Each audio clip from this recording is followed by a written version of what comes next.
Well, there she is, all back together. Nice.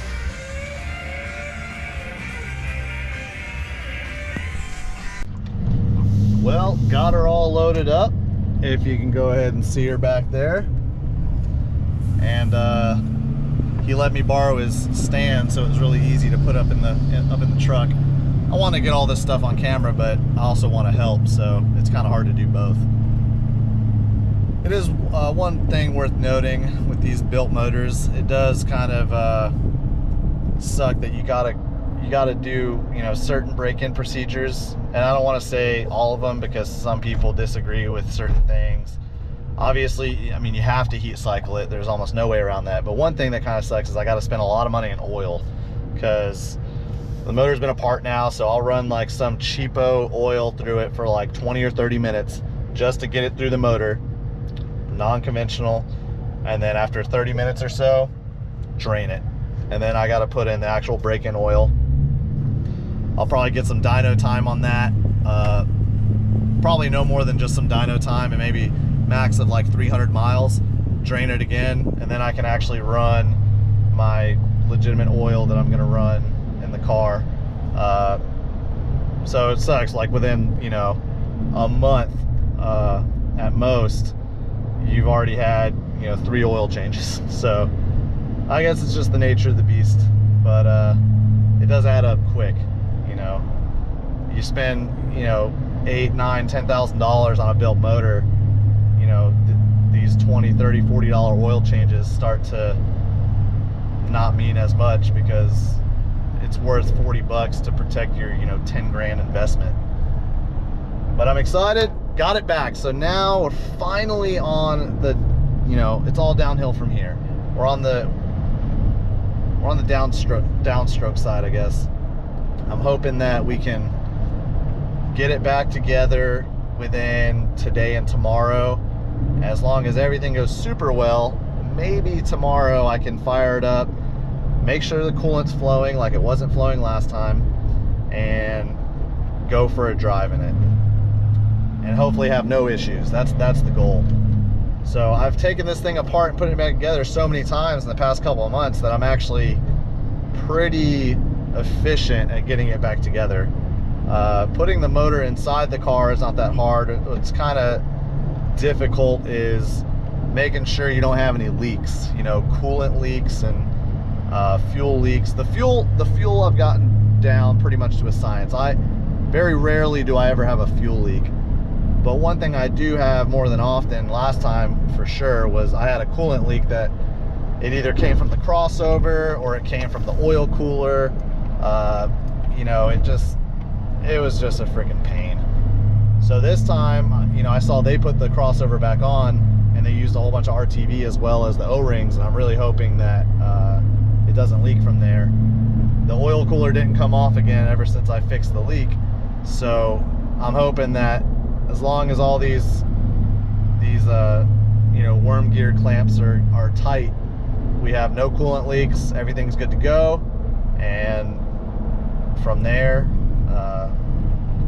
we just put the coolant in, get it flowing, bleed the system, go rip it. So let's get to Kyle's shop and hopefully get this thing started. Well, we had a slight hang up due to the fact that when I went to find my motor mounts to put back on the motor, they were not there. I remembered that when I took the motor out of the car, Jordan is the one that actually came and picked it up. His machine shop's not that far from Kyle's shop, and I left the motor mounts bolted to the block. Well, he took the motor mounts off so he could bolt it to this engine stand so it could sit on the ground. And when I picked it up, I did not pick up the motor mounts with it. I didn't really even think about it, to be honest. So I had to go home. Obviously, I swapped vehicles. I changed into some shorts because it is way too hot for jeans out. I honestly do not know how anyone works in Florida heat wearing jeans. You have my respect because it is way too hot for all that.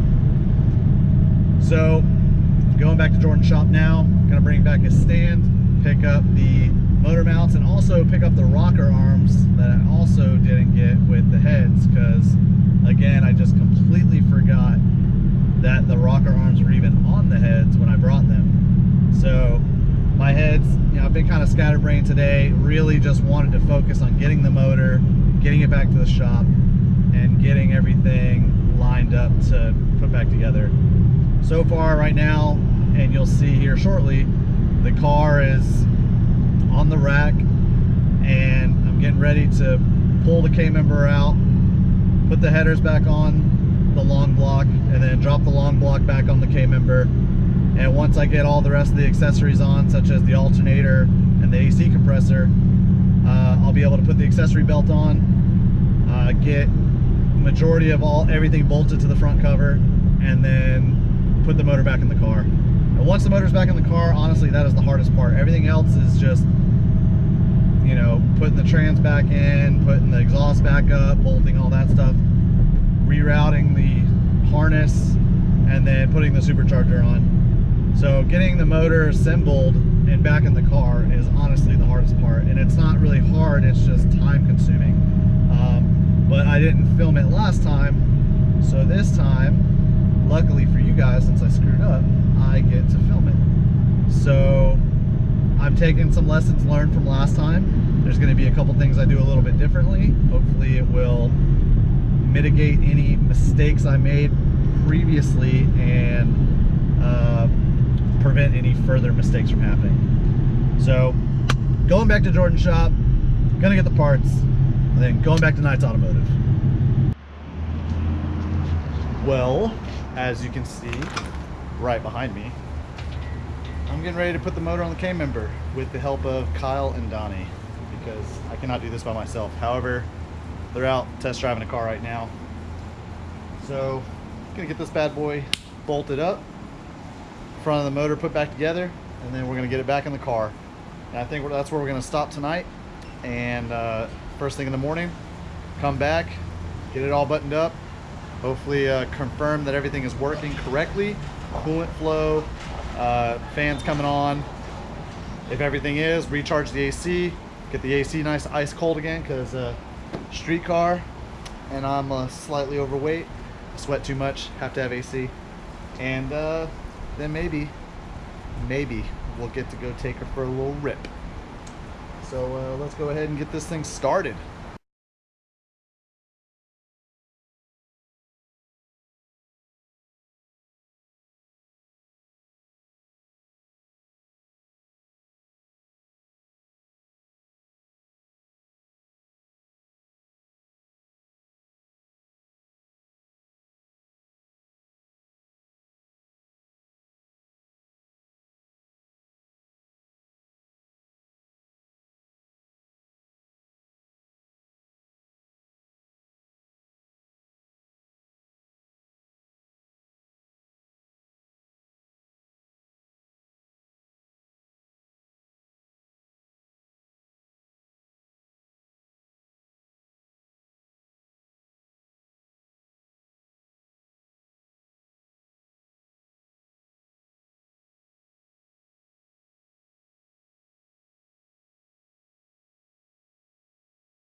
Well, gonna have to stop today's progress because of rain, but we got pretty far, started to get it all back together. Just got to get the clutch, the bell housing on, pulley bridge, and then it's pretty much ready to go back in the car. I can start hooking up the cooling system, get the cooling system vacuum filled, and go from there.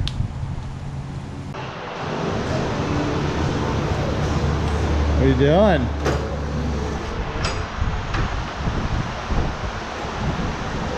What are you working on? Mini Cooper. How do you like the Mini Cooper? I do not like the Mini Cooper. You know who else doesn't like the Mini Cooper? Everyone. Mini Cooper, BMW, all the above. We made this like, damn, we fucked up. Mini Coopers suck, but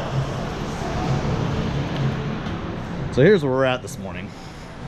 I did not film my first hour or so here because I was actually uploading a video and my SD card was in use. But I got the front cover back together, I got the clutch on, and as you can see, the car is lowered just above the motor right now because we're getting ready to put it back in. However, this is a two-man job. Let me show you the clutch there. Oh, so pretty. So this is a two-man job. I can't lower it, make sure everything is lined up by myself, but Kyle and Donnie are both actually busy with shop work that makes the shop money. So what I need to do is I have to go to AutoZone and grab some transmission fluid for the transmission and oil for the motor. So I'm gonna go ahead and get that stuff done now, and when I get back we can proceed and move on with getting the motor in the car. So far so good.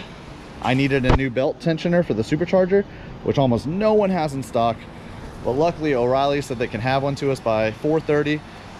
What the problem was before is the belt kept walking one rib off, and it's because I have a tensioner that isn't really the right one, and even though I spaced it out with like a washer, kind of like using it as a collar or a spacer, it wasn't enough. It would still just barely walk off one rib, and that's kind of sketchy to me. Obviously you can throw a belt or you can shred a belt, and I just didn't want to take the risk, so I just got a new belt tensioner. I put a new one on the auxiliary, the accessory belt, because if you see here, all the accessories are behind, you know, the pulley bridge, behind all this other crap, and you have to take the pulley bridge, the tensioner for the supercharger, and all that stuff off just to get to the accessory tensioner. So I don't want to continue to go back there more than I have to, so I just went ahead and replaced everything. It's one thing I would recommend if you're there and you know you're not there often, just go ahead, spend the extra money, get it replaced.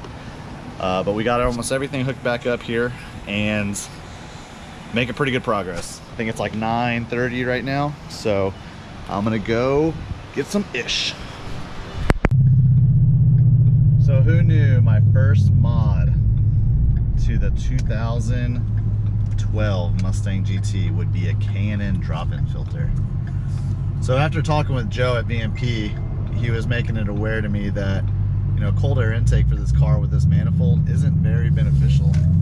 So I didn't want to waste money on an entire intake. So I just figured I'll ditch the paper filter and just put a K&N drop-in in. Generally the drop-in filters increase the flow by like maybe 100 CFM, and you know, buy into it or not, if you have increased flow, you're gonna have a little bit more power. At least you're gonna have a little bit more of an efficient motor. So I figured it was worth it. The paper filter was already dirty anyway, so I figured screw it, just throw a drop-in in. It's a lot cheaper than a cold air intake, and keeps the stock look under the hood. Probably, I mean, you're not gonna feel anything in, you know, the butt dyno, but it is what it is. And technically the first mod is the springs, but the springs are just in the trunk. I haven't actually put them on, so I can't really say that as a mod until it's done. But we got the drop-in filter. Hopefully next Wednesday will be the time that we take this car to the track. I'm hoping maybe I can get the springs done, throw the other wheels and tires I have with the Mickey Thompson radials on the back, and then go to the track and see what we do as a essentially tire only stock car. I know Cody had said it ran a 12.2 at right around like 114. So that's my goal. If I can get close to that or beat it, I'll be pretty happy. Again, I don't think it has a tune. I thought maybe it had a tune, but the one thing that makes me think it doesn't is the skip shift is still enabled. So what that is occasionally, if you're driving it just like around town, it'll pop up on the screen 1 to 4 skip shift or 1 to 4 shift for fuel economy, and it'll lock you out of second, and as you go to throw the shifter into second, it'll just walk over to fourth. And it's kind of annoying, to be honest. I get why they did it. I mean, if you're not really getting on it, then sure, save some gas. But for us that want to actually go through the gears, you know, it's annoying. I don't think that kicks in unless you're like under a certain RPM when you're driving.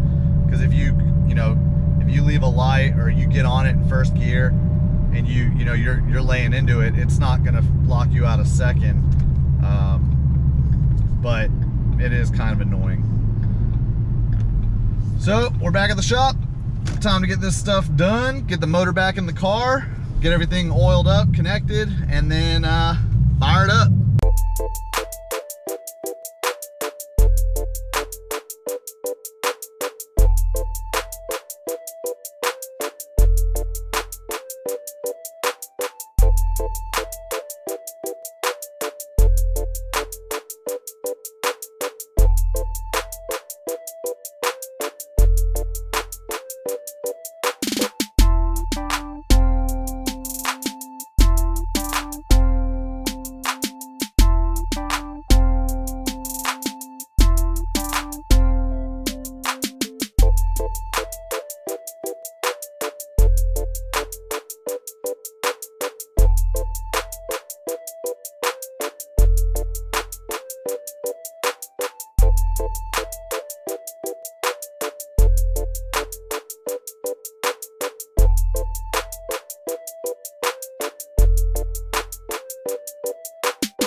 close-up footage up of this. Woo-hoo-hoo! Go over here.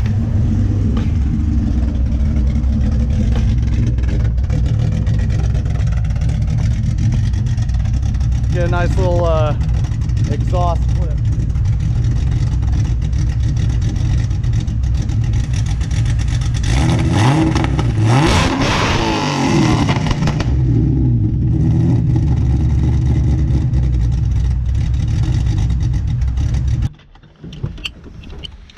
Damn it, where are the keys? I don't even have the keys on me, I don't think. I thought I did. I hope I do. All right, Golden.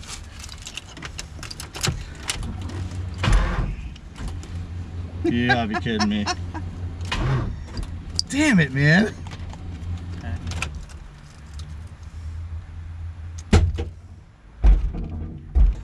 Donnie! Help! Fucking battery's dead. I know. Where's the jump box at? I put it back inside. I thought I was good.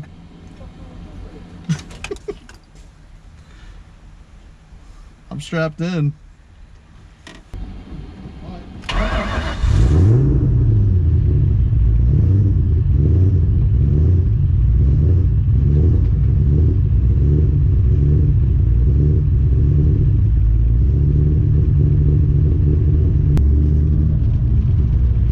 Get a little data log action. I didn't even check the power steering.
Chris, whatever his middle name is, Figueroa.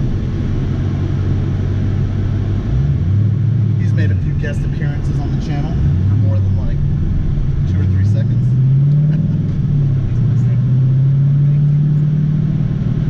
So, car's ripping pretty solid. Didn't really impress Chris, as you can see by his reaction. Emotionless. See, when you have 2 valves that make the power of Chris's cars, you don't, that 1,000 horsepower 4 valve ain't crap, man. I just worry about dying when I'm in the car somebody else running. Yeah, I'm the same way. I don't like when I'm not in control. Like if I were in Chris's position when we were driving, I would crap my pants. I mean, let me out right now. For those that watched the video, and I think you saw it too, when David Patterson reviewed my Fox, my car only made like 650, 700 there, and I was terrified every single time he got on it.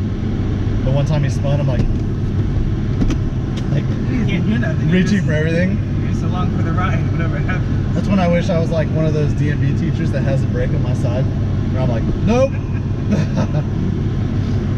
Well, thanks for watching, guys. Stay tuned for the dyno video and finally go into the track. Super hyped. Take it easy. Please like, share, and consider subscribing. Thank you.